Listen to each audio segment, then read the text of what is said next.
తల్లిదండ్రులు గౌరవించాలంటే, నీ తల్లిదండ్రులకు ఉన్నతమైన శిఖరాలకు నువ్వు చూసే విధంగా నువ్వు నిలబడాలంటే, ఈ ప్రపంచంలో ఏ గ్రంథము చెప్పదో నీ నడకను బాగు చేసుకోమని. ఈ ప్రపంచంలో ఏ గ్రంథము చెప్పినా అది ఎప్పుడు చెప్తుంది తెలుసా? సంతోషపడు, సుఖపడు, ఆనందపడు, నీ మార్గం నువ్వు వెతుకని చెప్తుంది ప్రతి పుస్తకము. కానీ బైబిల్ అలా చెప్పదు. నీ బాల్య దినముల నుండే, నీ యవ్వన కాలంలో నుండే నీవు గౌరవంగా బతుకని చెప్తుంది బైబిల్.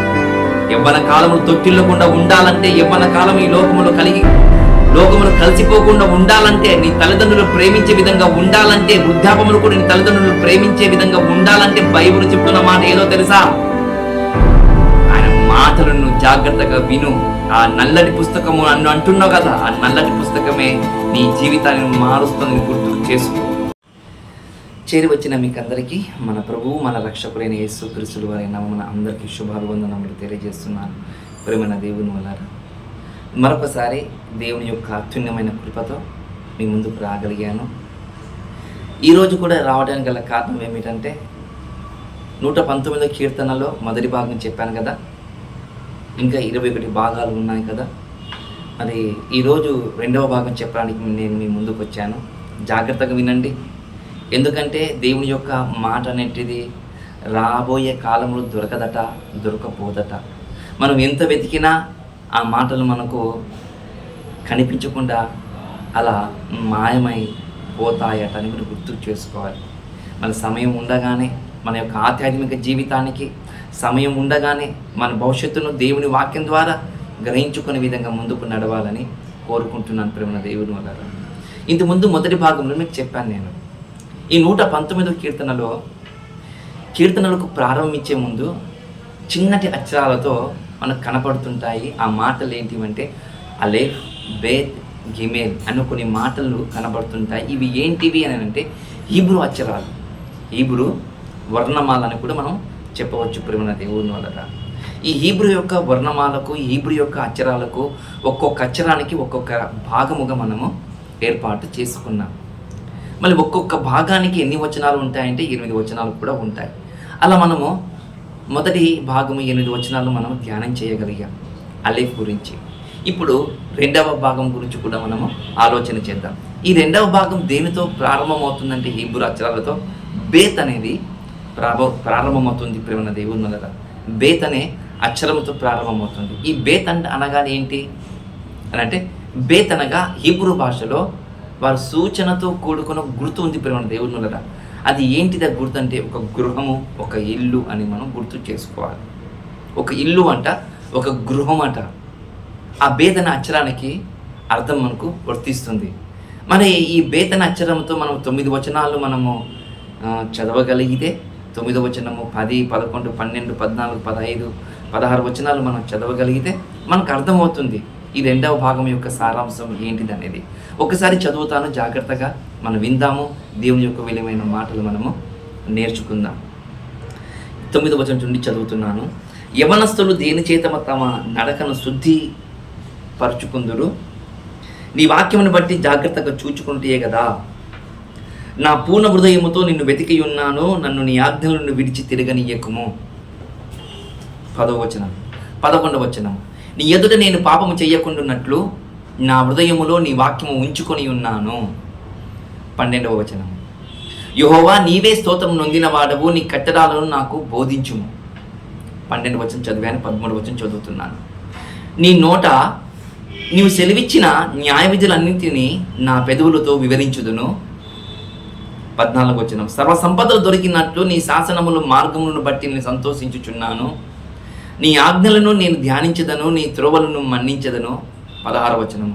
నీ కట్టడాలను బట్టి నేను హర్షించదను, నీ వాక్యమును నేను మరవక యుందును అనే మనం 16 వచనాలు మనము చదవగలిగాం. ప్రేమ దేవుని వల్ల ఇప్పుడు 9వ వచనం నుండి మనం చూద్దాం. ఒక మాట కనబడుతుంది, యవ్వనస్తులు అని ఒక మాట మనకు కనబడుతుంది. ప్రేమ దేవుని వల్ల యవనస్తుల గురించి బైబిల్ ఏమని చెప్పిందంటే, ఎన్నో ఉన్నతమైన మాటలు బైబిల్ చెప్పింది. ప్రేమ దేవుని వల్ల ఉన్నతమైన మాటలు చెప్పింది. ఒక భవిష్యత్తును సూచించాలంటే, ఒక సన్మార్గంలో నడవాలంటే యవ్వన కాలమే చాలా ప్రాముఖ్యమైనదట. యవ్వన దశనే చాలా నిర్దోషమైనదట. ఒక మంచి నడవడికను సూచించేదట. భవిష్యత్తులో నువ్వు ఈ వృద్ధాప దశమును నువ్వు వెళ్ళినప్పుడు నువ్వు క్షేమంగా ఉండాలని అనుకుంటే బైబిల్ చెప్తున్న మాట, నువ్వు యవ్వన దశలో నీవు జాగ్రత్తగా ఉండాలని నువ్వు బైబిల్ చెప్తున్న మాట ప్రేమ దేవుని వల్ల కొద్దిగా లోతుగా వెళ్ళి మనం పరిశీలన చేద్దాం. ఈనాటి యవ్వనస్తులు ఎలా ఉన్నారు మీకు తెలుసు అనుకుంటాను నేను. ఈనాటి యవ్వనస్తులు ఎలా ఉన్నారంటే విచిత్రమైన వేషధారంతో కూడుకున్న యవ్వనస్తులు మనకు కనబడుతుంటారు. కొన్ని కటింగ్లు చూడగలిగితే, మనము హెయిర్ కటింగ్ చూడగలిగితే సైడ్ అంతా, అంటే ఈ సైడ్ అంతా గుండుగా ఉంటుంది, మధ్యలో మాత్రం వెనుకలుగా ఉంటాయి, ఒక కోడి పుంజు కటింగ్ లెక్క కదా. అలాగే వాళ్ళు వేషధారణ, ఇంకా వాళ్ళ డ్రెస్ సెలెక్షన్ మనం చూడగలిగితే పలు చోట చినిగిపోయిన పైంట్లు వేసుకొని తిరుగుతున్న యవ్వనస్తులు కూడా ఈరోజు మనకు కనబడుతూ ఉంటారు. ఇంకా బాగా చెప్పమంటారా, అలాంటి వేషధారణతో కూడుకున్న యవ్వనస్తులు రోడ్డు మీద ఎలా వెళతారు అంటే నెమ్మదిగా వెళ్ళరు, వేగవంతముగా వెళుతూ ఉంటారు. చూడండి ప్రేమ దేవుని వల్ల వేగవంతముగా ఎందుకు వెళ్తారు? వారి గొప్పతనం చూపెట్టుకోవడానికి, వారి ప్రవర్తన చూపెట్టడానికి. చూడండి, నాకన్నా గొప్పగా ఎవరైనా బైబిల్ నడపగలుగుతాడా అని ఒక ఆలోచన భావాలతో ఈ యవ్వన కాలము, ఈ యవ్వన దశలో చాలామంది ఉంటున్నారు. మరి అలాంటి వారు కొంతమంది అలా కనబడుతుంటారు, మరికొంతమంది ఎలా కనబడుతుంటారు. ఈ యవ్వన కాలంలో వారి కోరికలను తీర్చుకోవడానికి దొంగతనాలు కూడా చేస్తూ ఉంటారు. చూడండి, దొంగతనాలు చేస్తుంటారు, మత్తు పానీయాలకు బానిసలైపోతారు. చూడండి, డ్రగ్స్కు బానిసలైపోతారు, గంజాయికి బానిసలైపోతారు. చూడండి, ఎవరు? ఈ యవ్వనస్తులు.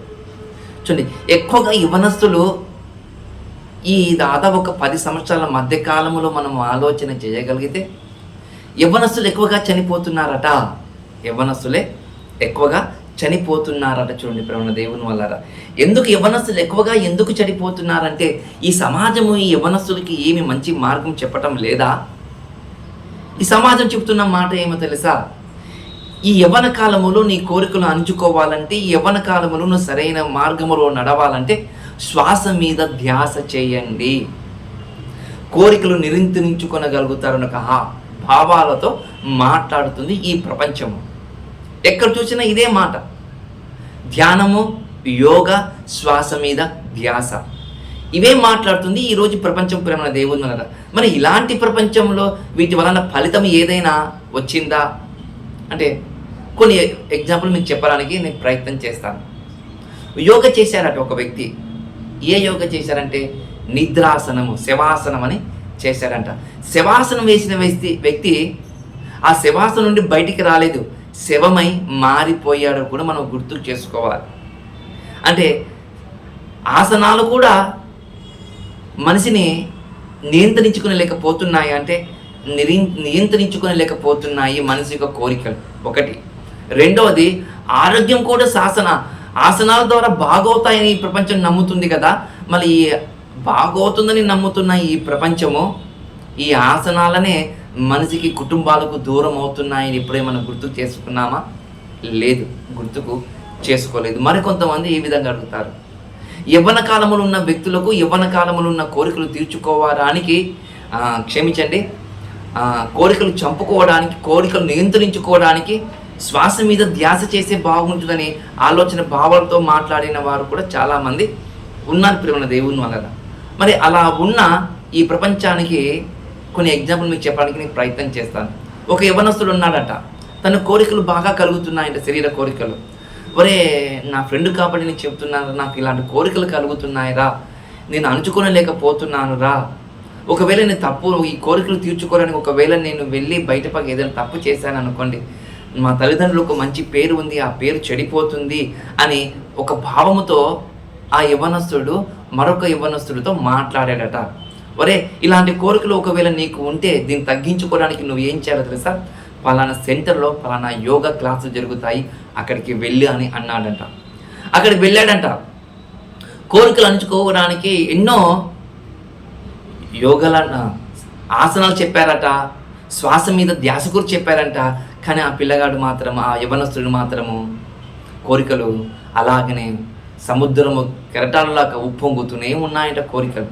మరి అలాంటి కోరికలు ఉప్పొంగుతున్న సమయంలో ఆ ఆ యవ్వనస్తుడి మీద టీచరు చూసిందంటే, ఎందుకు నీవు ధ్యానం చేయలేకపోతున్నావు, ఎందుకు నువ్వు ఏకాగ్రత ఉంచుకొనలేకపోతున్నావు అని ఆ టీచర్ ఆ స్టూడెంట్కి అడిగిందంట. ఆ స్టూడెంట్ అడిగినప్పుడు, నీకు ఇక్కడ చెప్పడానికి కుదరదు కాబట్టి దయచేసి నీవు ప్రైవేట్ క్లాస్ తీసుకోవడానికి నా ఇంటికి రండి అని ఆ యవనస్తుని పిలుచుకోవడం జరిగిందంట. ఆ యవనస్తుడు రావడం అంట, తన కోరికల్లో ఇలా వ్యక్తిగతంగా పర్సనల్గా మాట్లాడిన తర్వాత ఏం జరిగిందంట తెలుసా? వారి కోరికలు, ఇరుగురు కోరికలు అలాగనే ఉన్నాయంట. అలా ఇరుగురు కోరికలు అలాగే ఉన్నప్పుడు వాళ్ళు ఏం చేశారు తెలుసా? ఒక స్టూడెంట్, ఒక గురువు ఇద్దరు లేచిపోయారంట. ఈ కోరికలు తీర్చుకోవడానికి యోగా ఉపయోగపడుతుంది. యోగా క్లాసుకు వెళితే ప్రారంభమైన వ్యక్తి స్టూడెంటు వాని తప్పు సరి చేసుకొని ఇంకా మనకి తెలియదు. మరి అలాంటప్పుడు మరి టీచర్కి ఏమైంది అంటే, కోరికలు నియంత్రించుకోవడానికి యోగా కానీ, శ్వాస మీద ధ్యాస కానీ ఏది ఉపయోగపడదని విధంగానే క్రియలు చెబుతున్నాయని మీకు నేను గుర్తుకు చేస్తున్నాయని మీకు నేను చెబుతున్నాను ప్రేమ దేవుని వల్ల. మరి బైబుల్ ఏమని చెబుతుందా ఈ యవనస్తుల గురించి, వాళ్ళ కోరికల గురించి అంటే ఖచ్చితంగా చెప్తుంది ప్రేమ దేవుని వల్ల. ఈ కాలంలో యవనస్తులు ఎలా ఉన్నారంటే మీకు చెప్పడం ఎక్కువగా అవసరం లేదు. ఎలా ఉన్నారంటే ఈ కాలంలో యవనస్తులు భయంకరమైన వేషధారణలతో, వారి డ్రెస్ కోడ్ అయినా సరే, వారి కటింగ్ అయినా సరే, వారు బండి నడుపుతున్న విధానం అయినా సరే, వారు మాట్లాడుతున్న విధానం అయినా సరే ఎలా ఉంటుందంటే ఒక ర్యాస్గా, ఏదో మాకన్నా గొప్ప వాళ్ళు ఎవరు మాట్లాడలేరు, మాకన్నా గొప్పగా ఎవరు బండి నడపలేరు అనే విధంగా వాళ్ళు అలా ఆలోచన చేసి వారు ముందుకు వెళ్తుంటారు చూడండి. అంతేకాదు వారి కోరికలు ఇంకా ఎలా ఉంటాయంటే, వారి కోరికలు చాలా గొప్పగా కనబడుతుంటాయి. ఎలాంటి గొప్పగా కనబడుతున్నాయంటే, తాగాలి, డ్రింక్ చేయాలి, అంతేకాదు డ్రింక్ చేసిన తర్వాత బైక్ 2 చేతులతో విడిచిపెట్టాలి, నడపాలి అని ఒక భావాలతో వెళ్ళిపోతున్నారు చూడండి. మళ్ళీ అంతతో ఆగిపోయిందా ఈ యవనస్తులనంటే కాదు, గంజాయికి, డ్రగ్స్కు బానిసలైపోయారు చూడండి.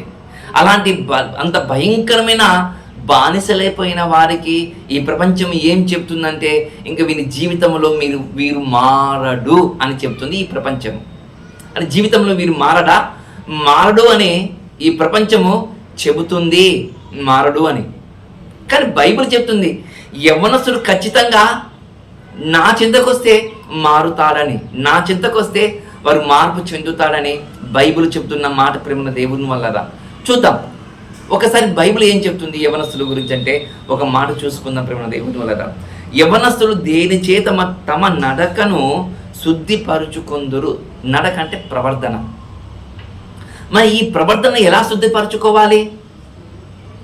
ఈ యవనస్తుల గురించి ఇంకా బైబిల్ ఏమైనా చెప్పిందా అంటే, మరొక చోట మరొక మాట కూడా మీకు చెప్పడానికి నేను ప్రయత్నం చేస్తాను ప్రేమ దేవుని వల్ల. ఒకసారి చూద్దాం. ఇదే కీర్తన 144వ కీర్తన 12వ వచనంలో ఈ యవనస్తుల గురించి కూడా ఏం చెప్పిందో ఒకసారి మనం జాగ్రత్తగా చూసుకుందాం. మనం చదువుకున్నాం కదా, యవనస్తులు తమ నడకను దేని చేత శుద్ధి చేసుకొందురు ఒక మాట మనము చూసుకున్నాం. మరి ఇప్పుడు మరొక మాట కూడా మనం జాగ్రత్తగా మనము చూసుకుందాం. 144వ కీర్తన 12వ వచనము, మా కుమారులు తమ యవ్వన కాలమందు ఎదిగిన మొక్కవలై ఉన్నారు. చూడండి ఏమంటున్నాడు దేవుడు, మా కుమారులు యవ్వన కాలములో ఉన్న కుమారులు ఎలా ఉన్నారంటే ఎదిగిన కుమారులాగా ఉన్నారు అని మనకు బైబిల్ చెప్తున్న మాట. ఎదిగిన కుమారుని ఎందుకంటున్నాడు? ఎగ్జాంపుల్, ఎదిగిన కుమారుడు అని అంటే మీకు అర్థం కావడానికి, ఒక ఎదిగిన చెట్టు ఉందనుకోండి, ఆ చెట్టు వలన మనకి ఎన్ని ప్రయోజనాలు తెలుసా? ఒక స్వచ్ఛమైన గాలి వస్తుంది, ఒక నీడ వస్తుంది, పక్షులకు నీడనిస్తుంది, పశువులకు నీడనిస్తుంది. అంటే ఒక ఎదిగిన చెట్టు ఇన్ని ప్రయోజనాలు ఉంటే బైబిల్ చెప్తుంది ఎదిగిన కుమారుడు, ఎదిగిన యవ్వనస్తుడు ఎలా ఉంటే ప్రయోజనకరంగా ఉండాలి. ఎలా అంటే ప్రయోజనకరముగా ఉండాలి అని బైబిల్ చెప్తుంది.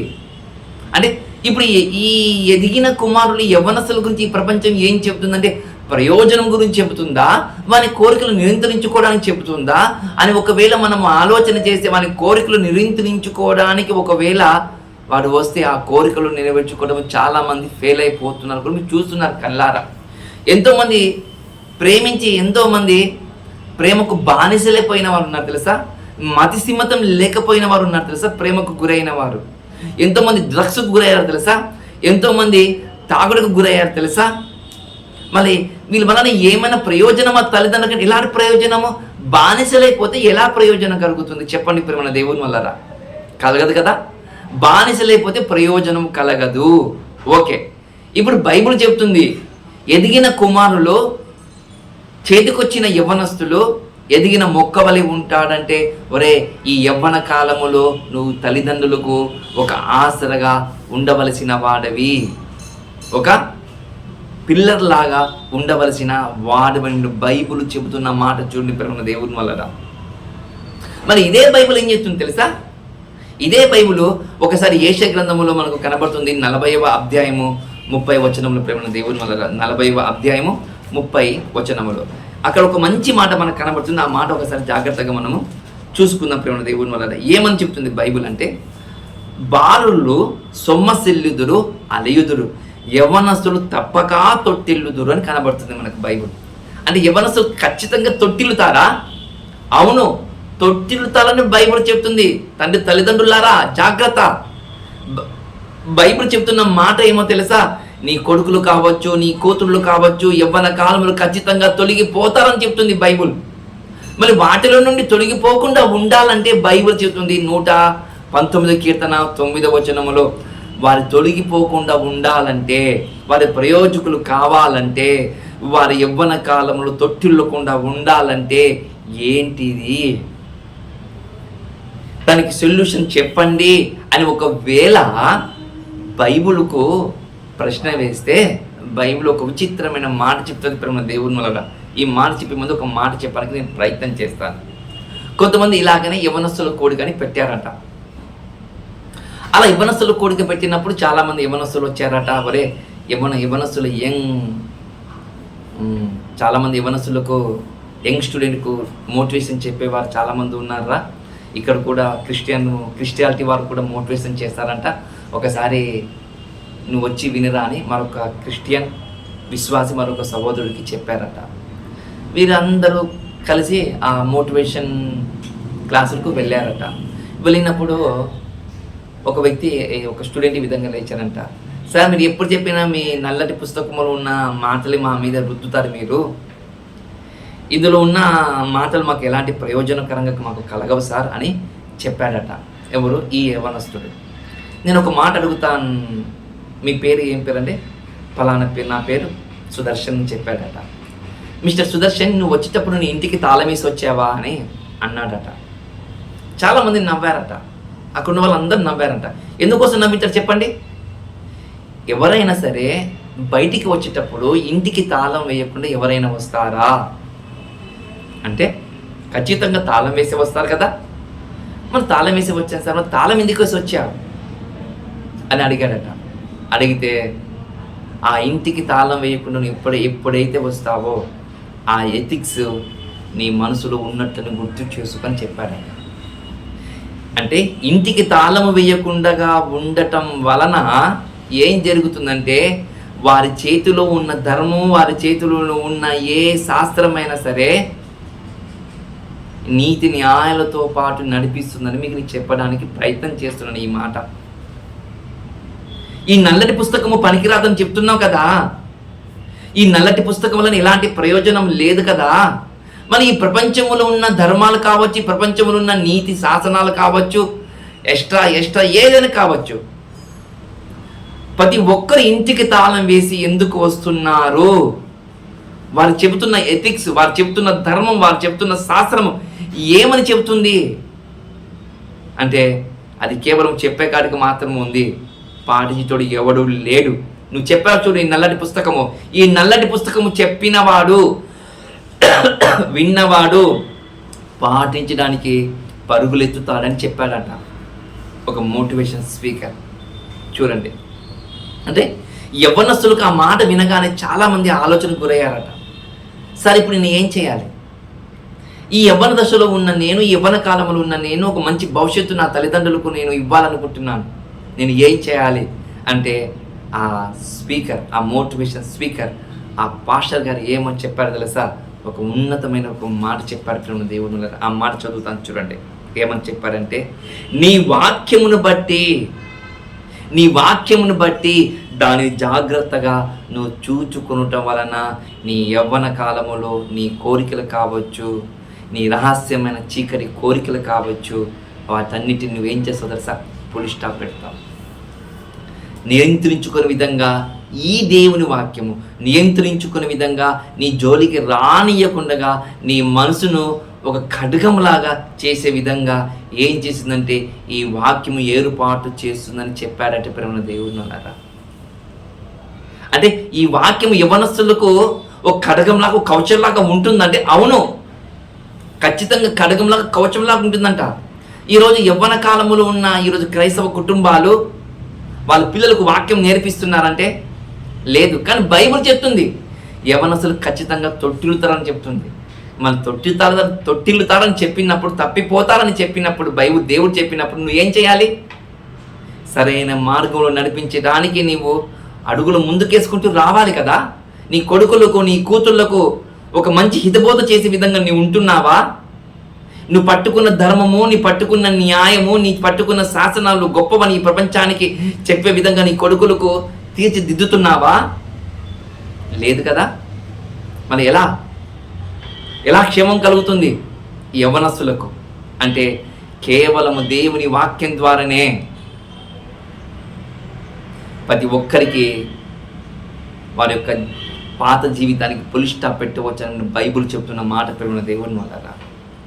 చూడండి, ఇది 9వ వచనం. ఇంకో 10వ వచనం కూడా చదవడానికి నేను ప్రయత్నం చేస్తాను. నా పూర్ణ హృదయముతో నిన్ను వెతికి ఉన్నాను, నన్ను నీ ఆజ్ఞలకు విడిచి తిరగనీయకము. చూడండి, ఇప్పుడు ఒక వ్యక్తి, ఒక భక్తుడు అంటున్న, దేవా నీ దగ్గరకు వచ్చిన నేను, నీ శాసనాలు విన్న నేను, ఈ లోకములు మరలా నన్ను తిరిగి పోనీయకుండగా నీ వాక్యము చేత నన్ను బంధించు. అంటే బైబుల్ కాడికి వస్తే, ఈ నల్లటి పుస్తకం కాడికి వస్తే మనుషులను బంధింపజేస్తుందా? అవును, మనుషు యొక్క మనసుని నడిపిస్తున్న మనసును బంధింపచేస్తుందట. అందుకే భక్తులు అంటున్నాడు, ఏమంటుంది తెలుసా? నా పూర్ణ హృదయముతో నిన్ను వెతికితే నేను ఖచ్చితంగా ఈ లోకములో నేను తిరగనా? ఖచ్చితంగా తిరగను. నా పూర్ణ హృదయంతో నిన్ను వెతికాను అనుకో, నా పూర్ణ హృదయంతో నీ మనసు నేను ఆలోచన చేశాను అనుకో, నేను ఎప్పుడు తప్పిపోయిన విధంగా భక్తులు చెప్తున్న మాట మనకు కనబడుతుంది ప్రేమ దేవుని వలన. నిజంగా ఆయన ఆజ్ఞ కావచ్చు, ఆయన శాసనం కావచ్చు, మనసు పూర్తిగా హృదయపూర్వకముగా మనము ఆయన మాటలు మన హృదయములో ఉంచుకుంటే ఏ పాపం కూడా చెయ్యమా? అవును, చెయ్యము. ఏ పాపము కూడా చేయకుండా దేవుడు నీ హృదయాన్ని కాపాడుతాడు. నిజమా? అవును. అందుకే బైబిల్ చెప్తుంది 11వ వచనములో, నీ ఎదుట నేను పాపము చేయకుండానట్లు నా హృదయములో నీ వాక్యమును ఉంచుకొని ఉన్నాను. అంటే వాక్యము హృదయములో ఉంచుకోవటం వలన మనిషి అన్నవాడు పాపం చెయ్యడు, చెయ్యజాలడు, చెయ్యనేరడు ప్రేమ దేవుని వలన. అందుకంటే దేవుని మూలముగా పుట్టినవాడు పాపము చెయ్యజాలడు అని చెప్తుంది కదా బైబిల్ మనకు. ఆయన మాటల ప్రకారంగా బతికినవాడు ఒక్కడైనా తప్పు చేసినట్లుగా బైబిల్ ఎవరైనా చూపిస్తారో? ఎవరు చూపెట్టలేరు దేవుని వలన. తప్పిపోయిన వాళ్ళే చూపిస్తాం మనం. బైబిల్లో తప్పిపోయిన వారిని మనము పాపం చేశారని మనం చూపిస్తాం. వాక్యంలో ఉన్నవారు తప్పు చేయదని మనకు బైబిల్ చెప్తుంది. ఎందరి భక్తులు ఉన్నారు ప్రేమ దేవుని వలన. నేను ఈ వాక్యములు ఉన్నప్పుడు, ఈ భక్తి జీవితంలో ఉన్నప్పుడు నేను తప్పిపోయానని ఏ ఒక్కరైనా చూడగలుగుతామంటే కనిపించారు వాళ్ళు. వాక్యం పెట్టిన వాళ్ళు మాత్రం మనకు కోక్కలలో కనబడతారు. ఎందుకు కనబడతారు లేసా? మనకు ఆధ్యాత్మిక జీవితానికి మరలా మీరు పురికొల్పించుకోవడానికి చెప్తున్న మాట ప్రేమ దేవుని వలన. అందుకంటాడు, ఏమంటారు తెలుసా? దేవా నీ ఆ హృదయములో నీ వాక్యము ఉంచుకోవటం వలన నాకేం జరుగుతుంది తెలుసా? నాకు మేలు జరుగుతుంది. ఆ మేలు జరగటం వల్ల నాకేం కలుగుతుంది తెలుసా దేవా? నాకు నీ ద్వారా నేను నేర్చుకొనబోతున్నాను, నీ ద్వారా నేను ఎన్నో విషయాలను పాటించాలనుకుంటున్నాను అని ఒక భావం కలిగి నువ్వు దేవునికి ఏం చేస్తావు తెలుసా? ప్రైజ్ ది లార్డ్ చెప్తావు. దేవునికి ఏం చెప్తావు తెలుసా? Praise the Lord. దేవునికి స్తోత్రం చెల్లిస్తావు ప్రేమ దేవుని వలన. అందుకంటే చూడండి, యెహోవా నీవే స్తోత్రం నొందినవాడవు, నీ కట్టడాలు నాకు బోధించుము. చూడండి, ఈ ఒక మాట కనబడుతుంది. ఏమని కనబడుతుందని ఒక మాట మనకు, నీ కట్టడాలు నాకు ఇంకా బోధించు, నీ కట్టడాలు ఇంకా నాకు బోధించే విధంగా మనకు కనబడుతున్న మాట మనం చూస్తున్నాం. చూడండి, నీ కట్టడాలు అంటే ఆజ్ఞలు, నీ కట్టడాలు అంటే నియమాలు, నీ కట్టడాలు అంటే శాసనాలు. నీ శాసనాలు ఒకవేళ నేను నేను నేను నీవు నాకు బోధిస్తే నాకు క్షేమం కలుగుతుంది. అంటే దేవుడు బోధిస్తే క్షేమం కలుగుతుందా? అవునట. మరి ఈ కాలంలో యవ్వనస్తులు ప్రతి ఒక్కరికి బైబిల్ చెప్తున్న మాట, ప్రియ యవ్వనస్తుడా, యవ్వనస్తురాలా, ప్రియ చెల్లి, ప్రియ అక్క, ప్రియ తమ్ముడు, ప్రియ అన్న, బైబిల్ చెప్తుంది యవ్వన కాలంలో ఉన్న నీవు తప్పిపోకుండా ఉండాలంటే బైబిల్ చెబుతున్న మాట, ఆయన బోధను నీవు విను, ఆయన బోధింపబడిన ప్రతి విషయంలో నీ హృదయంలో దాచుకో అనే విధంగా మనం కనబడుతున్న మాట చూడండి ప్రేమ దేవుని వల్ల. అందుకంటాడు, యెహోవా నీవే స్తోత్రం నొందిన వాడు, నీవు తప్ప ఈ ప్రపంచంలో అంత గొప్పగా మోటివేషన్ చేసే వ్యక్తి దేవుడు ఎవరు లేరు. నీవు మాత్రం చెప్పగలుగుతావు, నీవు మాత్రమే చెప్పగలుగుతావు. నీవు తప్ప ఎవరు చెప్పలేరు, నీవు తప్ప ఎవరు చెప్పలేరని విధంగా బైబిల్ చెప్తున్న మాట చూడండి ప్రేమ దేవుని వల్ల. 13వ వచనం ఈ విధంగా అంటారు చూడండి, నీ నోట చదివిచ్చిన న్యాయ విధులన్నిటినీ నా పెదవులతో వివరిస్తాను. చూడండి, ఏ మాటలైతే ఈ యవ్వన కాలంలో తొట్టిల్లకుండగా నేను ప్రయోజకుడుగా నీవు నన్ను చేసి ఉన్నావో, ఏ మాటలైతే ఈ శరీర కోరికల నుండి నాకు దూరంగా నీవు ఉంచావో, ఈ మాటలన్నీ నేను ఏం చేయడానికి నాకు సాయం చేయి, మరొకరికి చెప్పడానికి నాకు సాయం చేయి, మరి ఒకరికి చెప్పడానికి నాకు సహాయం చేయి అనే విధంగా భక్తుడు అడుగుతున్న మాట చూడండి ప్రేమ దేవుని వల్ల. ఈరోజు బైబిల్ పట్టుకున్న మనము ఆయన మనసును చేతిలో ఉంచుకున్న మనము ఎవరికైనా మనం చెబుతున్నామా? ఈ బైబిల్ నియమాలను బట్టి, ఈ బైబిల్ శాసనాలను బట్టి నా జీవితం మారిందని మనం ఎవరికైనా చెబుతున్నామా? లేదు కదా, చెప్పం మనం. కానీ బైబిల్ చెప్తుంది నువ్వు చెప్పాలి. నువ్వు మార్పు కలిగిన నీ ప్రవర్తన, నువ్వు మార్పు కలగడానికి గల కారణం ఏమిటో నువ్వు చెప్పాలి. మరొక యవనస్తుడు మారుతాడేమో, మారే విధంగా అడుగులు వేస్తాడేమో, చెప్పు నీవు అని బైబిల్ చెబుతున్న మాట చూడండి ప్రేమ దేవుని వల్ల. నీ నోట నీవు సెలవిచ్చిన న్యాయవధులు అన్నిటినీ నా పెదవులతో వివరించుదును. చూడండి, వివరించాలంట. అలా వివరించుకుంటూ వెళ్ళాలని చెప్తున్న మాట చూడండి ప్రేమ దేవుని వల్ల. ఎందుకు చెప్తున్నాను సార్ వివరించడం అంటే, నన్ను మార్చావు, నా ఉద్దేశాలు మార్చావు, నా క్రియలు మార్చావు, నా ప్రవర్తనను మార్చావు, నా కోరికలను మార్చావు, నా నిరీక్షణను నువ్వు మార్చావు. మరి ఇంతగా మార్చిన నీవు నీ మాటలు ఎలా ఉంటాయో తెలుసా అని ఒక మాట అంటుంది చూడండి భక్తుడు. నీ మాటలు సర్వసంపద దొరికినట్లు, నీ మాటలు మేలిమి బంగారుతో సమానము, నీ శాసనములు ఈ ప్రపంచంలో ఎక్కడ దొరకలేని న్యాయ విధులు అనే విధంగా భక్తులు మాట్లాడుతున్న మాట చూడండి ప్రేమ దేవుని వల్ల. నిజం అంటే మనకు కనబడుతున్న మాట చూడండి. సర్వసంపద దొరికినట్టు నీ శాసనములను మార్గములను బట్టి నేను సంతోషించుచున్నా. నాకు సంతోషం ఎక్కడ కలుగుతుంది తెలుసా? నాకు బంగారు ఉండటం వల్ల నాకు సంతోషం లేదు, ధనము ఉండటం వల్ల నాకు సంతోషం లేదు, ఐశ్వర్యం ఉండటం వల్ల నాకు సంతోషం లేదు. నాకు సంతోషం ఎక్కడ కలుగుతుంది తెలుసా? నీ వాక్యం కాడ. ఎక్కడ? నీ వాక్యం కాడ. నీ వాక్యం కాడ మాత్రం నాకు సంతోషం కలుగుతుంది, నీ వాక్యం కాడ మాత్రం నాకు ఆనందం దొరుకుతుంది. మళ్ళీ నీ వాక్యం నాకు నేర్పించు దేవా, నీ వాక్యం నేను విలువనిచ్చే విధంగా నన్ను బతకనిచ్చు దేవా, నీ వాక్యం వివరించడానికి నాకు సహాయం చేయ దేవా అని ఒక భక్తుడు ఒక యవ్వనస్తుడు గురించి మాట్లాడుతున్న మాట ప్రేమ దేవుని వల్ల. తన యవ్వన కాలంలో ఉండి ఆ యవ్వన కాలంలో నుండి కలిగిన కోరికల నుండి విముక్తి కాబడ్డాడు కాబట్టే ఆ యొక్క అనుభవంతో మాట్లాడుతున్న మాట చూడండి ప్రేమ దేవుని వల్ల. చూడండి 15వ వచనం, 14వ వచనం.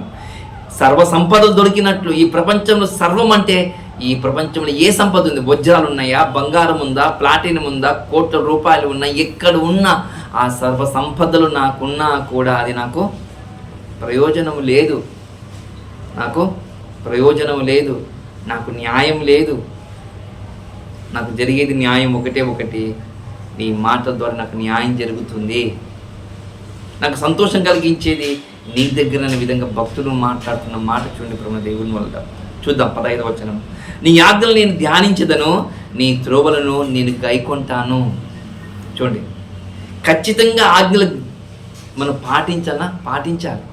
మన జీవితం బాగుండాలంటే, మన ప్రవర్తన బాగుండాలంటే, భవిష్యత్ తరాలకు కూడా మనం ఒక మార్గదర్శకంగా ఉండాలంటే మన జీవితాంతం ఖచ్చితంగా మనం పాటించక తప్పదు ప్రేమ దేవుని వల్ల. మనం పాటించడం వల్ల మనకి ఏమి ప్రయోజనం కలుగుతుందో తెలుసా? నీ వృద్ధాపములు ఉన్నప్పుడు నీ కొడుకులు కూడా వాళ్ళ ప్రవర్తనలో తప్పిపోకుండా నువ్వు చెబుతూ ఉంటావు కదా బోధ. ఆ బోధ ద్వారా వాళ్ళు విలువలు నేర్చుకుంటారు. ఆ బోధ ద్వారా వాళ్ళు విలువలు నేర్చుకొని నిన్ను జాగ్రత్తగా ప్రేమతో చూస్తారు. మరి అలాంటి ప్రేమతో చూడబడుతుంది దేవుని యొక్క శాసనాలు అని చెప్తుంది బైబిల్. అందుకంటే చూడండి, నీ ఆజ్ఞలు నేను ధ్యానించదను, నీ త్రోవలను మన్నించదు, గైకొంటాను. ఎప్పుడైనా సరే ఆయన వాక్యం ఎప్పుడైనా ధ్యానించామా? చదవటానికే వీలుండదు, ధ్యానించడం మనకి ఇప్పుడు కుదురుతుంది ప్రేమ దేవుని వల్ల. చదవటానికి మనకు ఉండదు, సమయం ఉండదు. ఎప్పుడో ఒక అధ్యాయం చదివి అలా వెళ్ళిపోతాం. ధ్యానించడం అంటే ఒక అధ్యాయం మీద మనసు పెట్టి గంటలు తరబడి చేయడమే కదా ధ్యానం అంటే. మళ్ళీ అలాంటి ధ్యానం మనం చేస్తున్నామా? బైబిల్ చెప్తుంది నువ్వు అలాంటి ధ్యానములు ఉండు. ఓ యవనస్తుడా, నువ్వు అలాంటి ధ్యానములు ఉండని చెప్తున్న మాట చూడండి ప్రేమ దేవుని వల్ల. నీ కట్టడాలను బట్టి నేను హర్షించదను, నీ వాక్యమును నేను మరవకయుందును. ఎవరు మర్చిపోతారండి? ఇంత గొప్ప ప్రయోజకుడుగా ఉన్నప్పుడు, ఇంత గొప్ప ప్రయోజకురాలు నీవు అయినప్పుడు, దీని కర్త క్రియ సమస్తం ఎవరయ్యా అంటే నా దేవుడని నువ్వు గొప్పగా చెప్పేటప్పుడు మర్చిపోతావా? నీవు మర్చిపోయే విధంగా ఆ వాక్యం నిన్ను చేస్తుందంటే మర్చిపోయే విధంగా నేను అస్సలు చెయ్యదు. నిన్ను రేకెత్తిస్తుంటుంది, నిన్ను ఉజ్జయింపజేస్తుంటుంది.